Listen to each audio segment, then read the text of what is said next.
Hello, everybody. So, see here, here's my little baby right here. Love Katya very much. She is my best friend, and I love her a lot. So, I just wanted to talk to you guys and see how y'all doing. So, right now it is Sunday, February 12th, 11:50 p.m., and it's going to be a new day soon. So, I'm going to switch out of this into something a little more comfortable. I want to tell you guys where I've been, what I've been up to. So, I always smell this because everything I have smells like cat, and I don't know anymore if I've gone nose blind to it or not. But I feel like all of my clothing smells like cat. Yeah, very much so love Katya. She is definitely, like I said, my best friend, and she always will be. She's been there for me through like literally everything, and I love her so much. And just having her here with me has been a huge amount of help. Animals have a way of loving you. You don't have to say a word. You can be completely quiet and you can just sort of relax. I guess for me as an introvert, the things I like the most are like kinesthetic hanging out, if you want to call it that. Where if you're a big introvert or you just don't like talking much or whatever it is, the last thing you want to do more than likely is go to a bar, try to socialize, or go out to dinner where the whole focus is socializing or anything like that, where the main focus is socializing.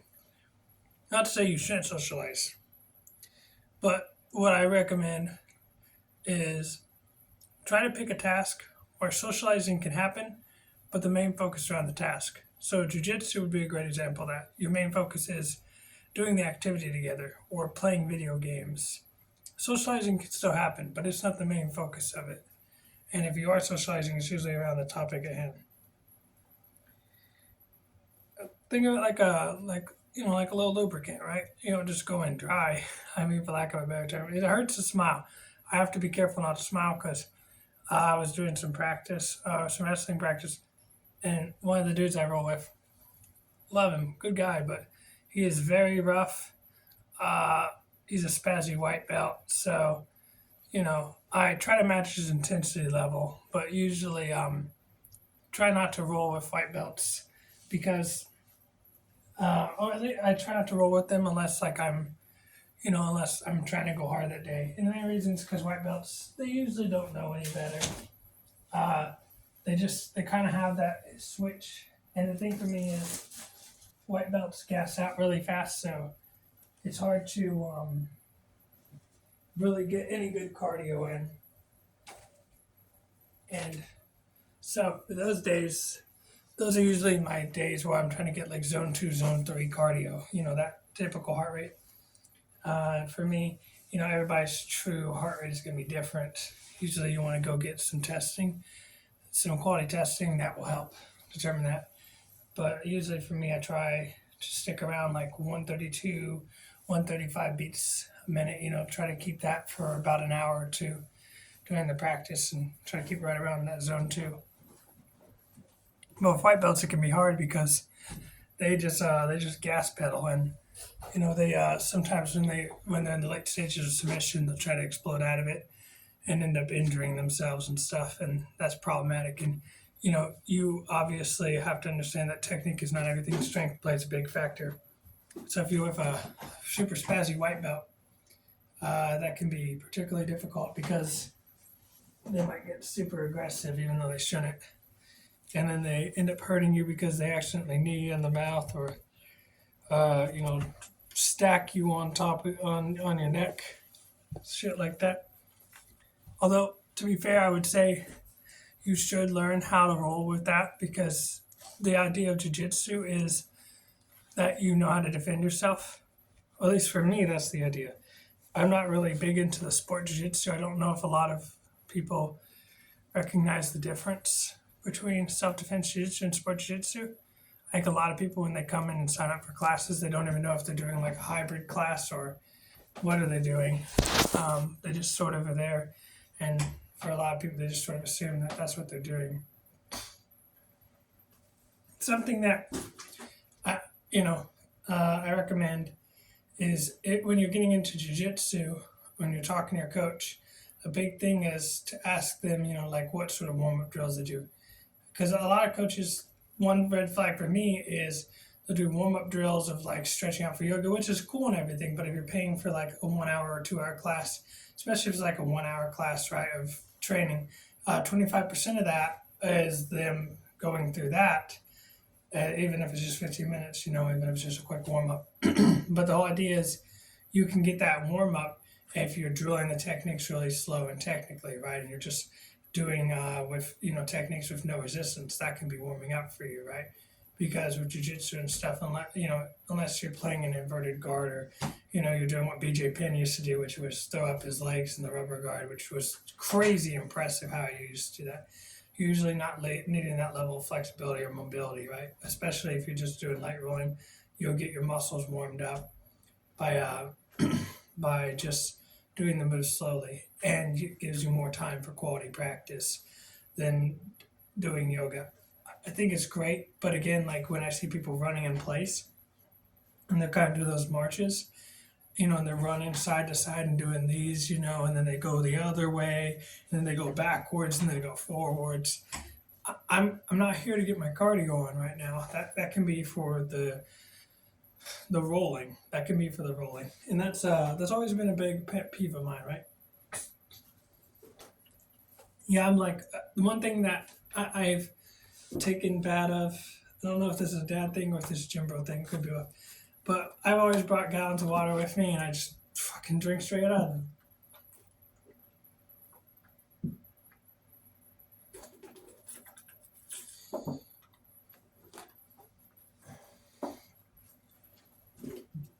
I think a lot of people, if you want to really get good at something, you should find somebody to do the activity with. That's going to be your biggest thing. My partner is a huge thing for me, right? I trust my partner. I love them, and they love me, and we can do it together. And we also just don't have any expectations, right? We just do it. We don't care about losing. We just care about trying to win and doing our best. And the definition of winning is showing up every day, right? It's not about who's the best, it's about who's left. Because a lot of people get discouraged, specifically when they get to the blue belt, they'll get the blue belt blues, and then they just sort of quit right around there. And I think only about 10% of people, something roughly like that, please don't quote me on that, of course, will get their blue belt, right? And then of that percentage, maybe 1% or something astronomically small will go and then get their black belt. And of course, with different schools, they'll operate different ways. But for the school I'm at, it's always been every 6 months you get a stripe on your belt. And of course, that so some black belts. I rolled with different people. I've rolled with purple belts who were more like in the sense of it's like the more hobbyist purple belts, right? They were like they're guys that show up, train 2 times a week, and this is not a knock. They're not bad by any means, but they don't really have that level of intensity that you're typically looking for, right? When it comes to competitive rolling, it's more like drilling, practicing, going at about 50-60%, something like that, which is actually my favorite people to roll with over the other guys, which is you get that big college wrestler who's just got his blue belt and he's just smashing you, and I mean you can tap out to some crazy top pressure. But I don't believe that we should insult people like that. And I'm sorry for the sniffling. I know my allergies about it. I know that's a noise that people rank as one of the most annoying noises to irritate their neck next to scraping a pan with a fork. Sorry about that, guys. But for I know I don't mind it though so much. It's just like you can get injured easily that way if they don't know what they're doing. I don't mind the strength part actually, and the reason I say it is because it seems to me that there's almost this double standard where if a lighter guy is really spazzy or really fast, we almost like don't insult him. We don't even call into question. Like if he goes really fast, we're like, or at least we're not as annoyed, right? Because we feel like we have some level of we can control them. Versus a big guy, we feel like we get trapped underneath and we're getting suffocated, like we're getting buried, 6 feet under in a coffin, and we're trying to gasp for air. It's like you try to, it's like you're trying to come up from underwater and you're trying to, and just before you can get your breath halfway through, you're pushed back down. And yet we tell them not to use their strength. So then when they really need to use their strength against guys their own size, we see a lot of them using techniques very sloppily. I encourage strength. Strength is important. Weight classes matter for a reason, and strength is a part of the toolkit. Of course, there's a time and place, but we almost try to neuter their strength, right? We almost try to neuter them and take that part away from them and make them roll like they're a 150-pound guy. They're not. They never were. They're not a 150-pound guy. I walk around right now at about 157. I think that was the last time I weighed myself. But I've been bulking up, so I'm probably 165. If I weighed myself today, maybe 170, 178 at the most. The most I ever wrestled at off season when I was at my biggest. I was at 249 pounds. I was really big, and I'm only like 5'6". I was a pretty big guy. I wasn't by any means like out of shape. I was still working out, but I definitely had, more fat on me, more fat distribution. My arms were bigger. Like I had nice muscular arms, but I kind of had like that rounded belly, you know what I mean? Kind of the dad bod going on, but it was still kind of muscular. You could almost see like abs underneath the round belly. It was weird to explain.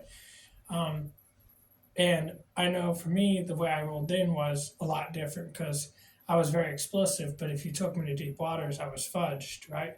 But if I got on top of you, that's kind of it, especially, if you get, a big guy gets, you into, he smashes your guard and gets you into side control, it's horrible, which is why, as a small guy, you're typically faster and you're going to have better stamina. So it's about sort of being patient, right? And then trying to use your cardio to just survive, weather the storm. And once you make it out, that's when you're usually safe, right? You're not going to fight those big guys the same way you fight guys your own size. You don't want to blast, a double leg on them. You usually want to try, go for single legs. So that way, it's harder for them to balance. You're not trying to just shoot a double leg on them, and when they sprawl on you, you fucking get your neck broken.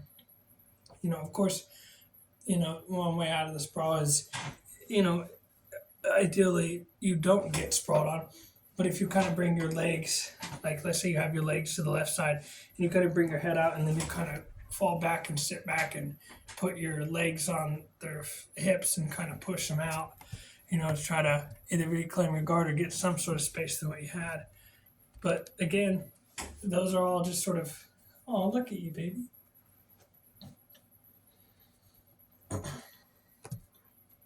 Those are all just sort of countermeasures for a bad situation. And I find that mentality is so important too.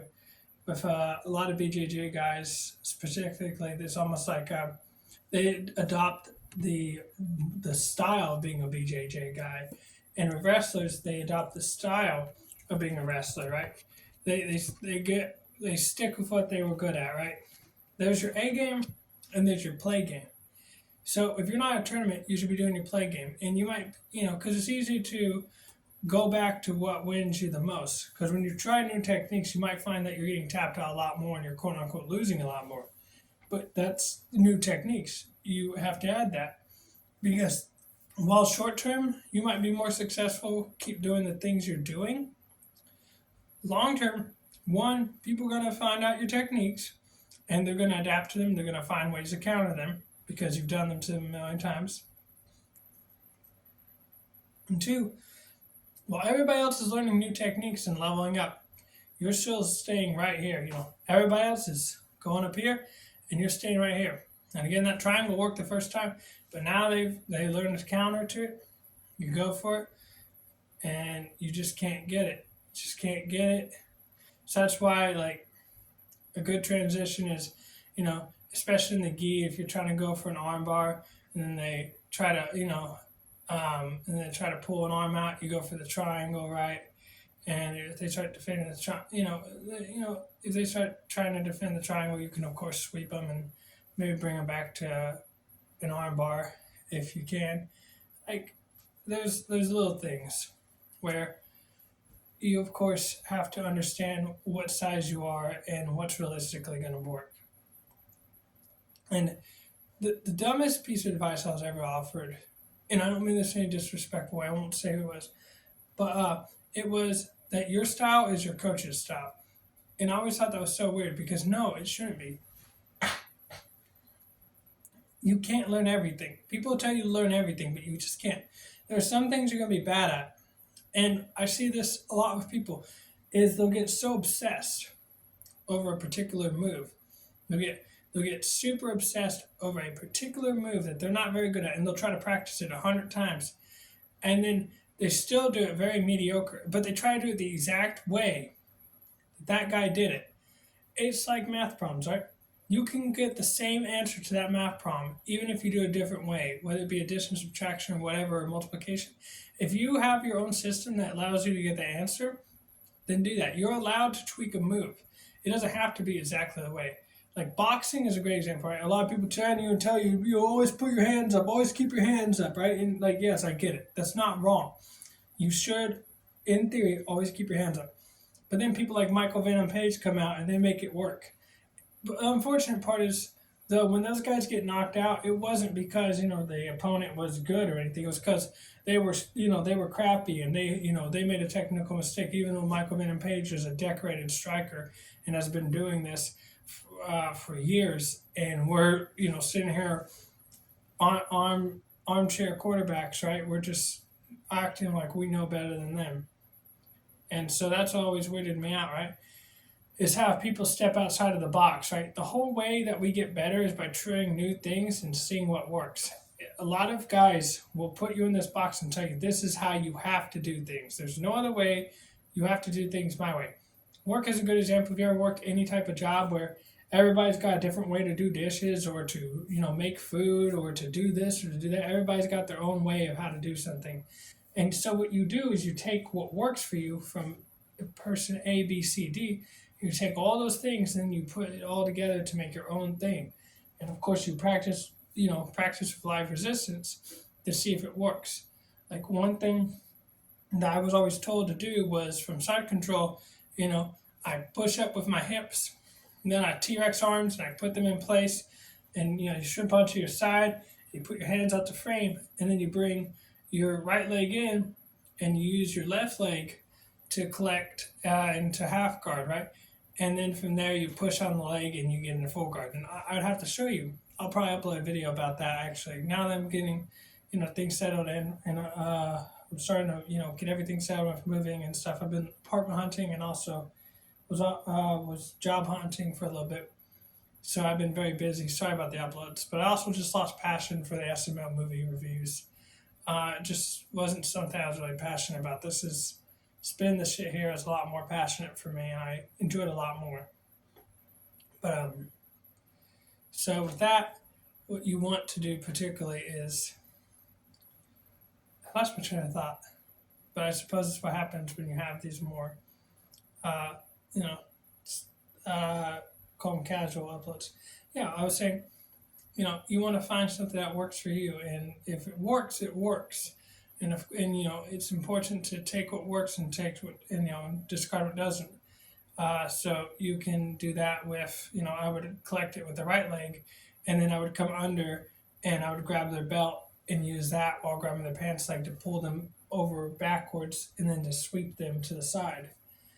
And so another way think about it is if you have short legs versus long legs, the way you use a triangle is going to be completely different. You might set it up the traditional way, maybe just like kind of cross your ankles and then you sort of squeeze your legs together when you pull the arm across, right? Like the triangle might be completely different too, just based on the lengths of your legs. And some people with the flexibility can use the rubber guard in different ways, like BJ Penn. You're not going to do that unless you're BJ Penn. You're not just going to flip your leg over just all of a sudden like that. Everybody has a different style. And so it's important to keep that in mind. And you, of course, it's your style. That's the beautiful part about it. Don't adopt the mentality that you have to fight like the traditional wrestler, the traditional BJJ guy. A lot of BJJ guys that I've wrestled with, for example, when I first got into it, they would be really like, they would just kind of pull guard, right? They would just pull guard and they would just, hold on to your fucking collar. They just reach over one collar and they try to get Ezekiel chokes and shit. And they try to get like cross collar chokes. And they just kind of hold on and just try to fight that off. And they would try to just sweep you from the bottom. And they would never shoot for a takedown. And their takedowns, when they did shoot, it's like they were half committed, half scared, right? Like they weren't actually going to go for a takedown. It was more like a bluff. It's almost like they were scared to get sprawled on because they were getting sprawled on. And that's the thing, no risk, no reward. No risk, no reward. You're never going to get better unless you fail 1,000 times. In fact, I always encourage people when they're getting into any type of combat sports that they need to fail over and over again. And the main reason you need to fail over and over again is so that way you can pick out those things and then you know what to work on. If you're just always winning, or if you're playing, if you're the best amongst mediocre people, then you can't get really any better. That doesn't mean to get smashed, but if anything, if you're amongst people that you're whooping their butts regularly of what you're doing, then you can put aside the ego and, turn the game up on difficulty mode. Give yourself a handicap. If you're used to being on top, work from your bottom. Like, one thing you can do is you can start off in full guard and tell them, hey, this is what specifically I want to do. And if, the moment either you get out of the guard or if they pass your guard, you be like, all right, let's reset. Let's get back here. Work on specific positions. Have a goal in mind of what is it that I want to accomplish today? What do I want to do? What am I trying to get out of this session? You don't just want to blindly roll because you're going to become the best at doing techniques, the worst that way. You're going to always go to the same stuff, and again, people are going to pass you right by. I would also say that, be open to going on YouTube, and you'll see all these different guys who do all these different things, but the one thing I recommend is buying that Gracie Combatives course. It's $200. I get it. Some people don't want to do it, but you also get a Gracie Combatives belt at the end of it. And it's going to show you simple techniques that work. People go on YouTube and they type all this stuff. It looks fancy, looks really cool. But a lot of these guys just coming in as a white belt, and they're getting really good at doing these techniques really bad. So try to have a professional coach or something, and run it by them and say, hey, I was really interested about, this, that, right? So you could tell me, do you think this would work, or with this, or, da-da-da-da-da. And they could say, oh, well, here's what I think. And then you can kind of get some feedback. It's important also make sure, when you're going, you're not so much, the thing you should be looking for at a gym, by the way, as well, isn't just for like how knowledgeable your coach is, but what is the general environment like, right? Are people friendly? Are they coming up and greeting you and be like, hey, man, how are you doing? That's something you want. You want people who are friendly and inviting. You don't want to come in and be a meathead environment because you're going to make mistakes. You're going to make 1,000 mistakes. So you need to make sure these people are patient because even if they got knowledge, they need to know, they need to have the personality to deal with people. So you want to, it's important to treat it almost like a first date, right? You're trying to get to know them and see if your values and principles align and what their mission and goal is. Because some coaches, what they'll try to do, they'll try to also act as a nutritionist, and they'll also try to act as a guy who books fights for you. And that's really silly. You should be careful of that. If your coach, you tell them, let's say you want to fight, and they're like, all right, and they set you up for a fight. Well, no, you should have a different dude who does that, right? Because your coach isn't a guy who's going to set, he's not your manager, right? He's not your manager. So when he's acting like that, that's something you should be honest about. And you should also look at like how do they respond when you give them contrary information. Because I've met some black belts, right, who they have the God complex. They want to be, no matter what, they want to be called professor every single time, right? Usually, I can't speak to every school, but from what I've seen is you're called professor when you're a black belt. But if you're coaching and you're like a brown belt or below and you're like coaching or you're an instructor, you're called a coach, right? If you're doing any type of instructing or teaching and you're below the black belt rank, but if you're black belt or above, then you're usually called professor. And sometimes people can let that title go to their head, right? With great power comes great responsibility. And so it's important to find some dude who's on the same level as you and, has like an open door policy, as they call it, right? Where anybody and everybody can speak what's on their mind. And the coach doesn't feel like it's a personal attack when you ask questions. They're not like responding aggressively and angrily as if like, oh my God, I can't believe they do that. Instead, they look at that and they're like, yeah, I see your point. Let me either explain, and they explain why. As children, we knew this deeply in our hearts just as kids. But when our parents told us, well, because I said so as kids, we just thought, well, that wasn't good enough. And so we knew that instinctively. And that's the biggest thing is a lot of people now grow up, and I'm not saying to always follow your gut because it's not as black and white as that. But there are some things that you instinctively have known since you were a kid, such as you should want to know why. You should they should be able to articulate to you why this makes sense. Because if they can't, then you might end up in a bit of a gym cult, blindly following the herd, and you're just another person just spouting off the same nonsense that they teach. No martial art was created for skinny people, by the way. Weak people, fragile people, none of that. Jiu-jitsu was not created for the small guy. Now, it does help the small guy more than anything else. Let me say it like this. It was created, but it doesn't benefit the small guy. Any type of grappling is not going to benefit the small guy. You're going to be a lot better off if you have a 20-pound difference boxing or like striking with a guy than you are if they get a hold of you. It's just, you see this all the time where in the UFC, a guy will have a weight difference. And even though on paper that guy is the small guy is a better wrestler, the bigger guy can just sort of shrug him off. I mean, Francis was a freak specimen, and even dudes in his own weight class, he could just use his strength. And, he's pretty technical now, of course, but when he first got there, you remember that fucking, that Kimura pulled off, from standing up, and he just sort of ripped it and twitched that guy around and got on top of him and just finished the fight doing that. That's crazy, right? That's absolutely bonkers how he was able to do that. And Alistair is known for his dirty clinch work, right? Amazing clinch work. And he couldn't do anything with Francis. So you gotta be careful, when you're assessing yourself. You need to do strength training, right? You can't just do BJJ and practice techniques. You gotta do strength training. You gotta do your cardio. And you also need to work on your mind up here. You need to work on your mind, and you need to stop thinking of people as gods or deities, right? You just try, when you're rolling with a black belt, you should roll with the same amount of confidence as you do with anybody else. You should just roll with no expectations. You're just here to do your best, and you're here to learn. And sometimes it can even help to just ask feedback, back to the whole open door policy. After all, you can ask, hey, what do you think I did good, and what do you think I could improve on, if you're rolling with a better guy. And if you're a black belt, make sure that you are going super easy.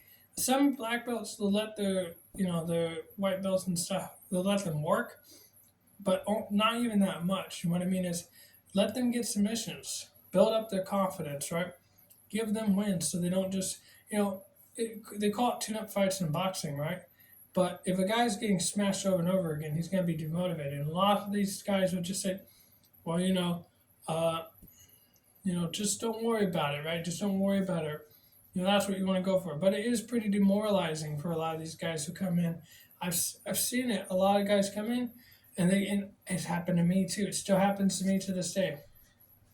And, and I did wrestling for many, many years, and it still happened to me where I just I don't know, dude. I don't know how to explain it. I don't know the right combinations of words. It's just like, you have to at least have some wins. The whole point of playing a game is to win, and have fun, of course. But at the end of the day, we also don't want to feel like we're just losing or doing everything wrong or just not succeeding. We don't want to feel like that. We don't want to feel like failures, is what I'm saying. And again, I know I said it before, we should practice, but what I mean is we should also occasionally let people have the opportunity to see if their moves actually work. If you're always just denying every submission, let them get you an armbar, let them tap you out real quick. And of course you can remind them if they get like, too arrogant, you can smash them real quick if you need, very politely.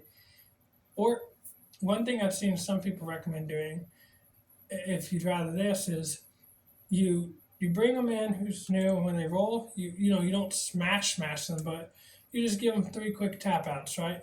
And then from there, you don't say that you're gonna smash them. You don't even make it malicious. You don't smile at them. You don't give them any indication. Just roll with them and tap them out three times. You're not going 100%. You just make sure you tap them out three good times really quick. And then from there, all the other weeks, you just roll with them normally, and just let them work. Because now that you've set the example that you're telling them, they already know that hey, well, I can do that anytime I want. So from here on out, you've already checked their ego, but at the same time now we can get down to business and I can allow you to work. And so I have a lot of people who, on paper I smash every single time, right?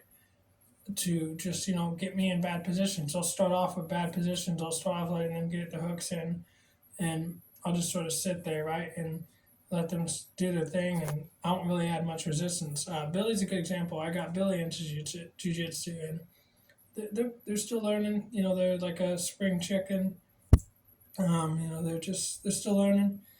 And one thing that I like to do is I just give them really good positions, because it's good for me too to see, how good is my technique? Can it match up to get me, can it level out the playing field? And sometimes I'll just sit there like a dead fish and let them just do the armbar. I'm not going to tell them that, but I just let it happen. I give them minimal resistance, and I roll as if I was a white belt. Like, I try to, like, one thing I try to do is I'll try to, what's the word? I'll try to use techniques that I used on day one, right? Like, if they're using only certain techniques, I'll try to use those techniques as well, instead of like, using a bunch of stuff that they don't even know yet. I don't think that's very fair.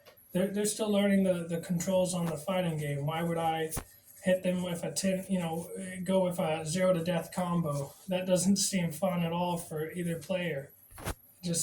I can't imagine it would be fun to be level 99 and go back to the first stage of a boss on some RPG and just smash it.